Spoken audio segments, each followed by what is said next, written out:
ушинтип күлөм да. Россияга кеткен бойдон да эси жок. Эх, кызым да боло кетип калды. Мен аны кантип багып, кантип окутам? Мен атасынын да тарбиясын урушуп бере алар бекен? Атасынын мээрини жок, кызым кантип өсөр экен? Кызым да ушинтип болго жетип калды. Анын келечеги кандай болот? Атасы жок, келечеги кандай болор экен кызымдын? Мен эми кызымды кантип багам?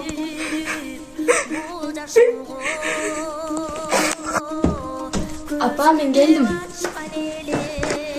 Анне сиз ыйладыңызбы? Жок. Апа, мен эшиктин оозунан биздин сүйлөгөндөрүбүздүн баардыгын уктайм. Сиз антип болот-болосо өзүңүздү жеп капа боло бербеңиз. Кудай кааласа, мен окуйм. Чоң окуу жайга тапшырам. Анан бир жакшы бир кесиптин ээси болуп чыгам. Мен сизди өзүм багам, апа. Биз шаардан чоң үй сатып алабыз. Бизде баары жакшы болот. Болот-болосо өзүңүздү жеп, өзүңүздү күнөөлөй бербеңиз. Көрөсүз го, мен акылдуу кыз болом. Мен сизди абдан жакшы карайм, апаке. Мен уйкумдан түйшүнүп баккан элем.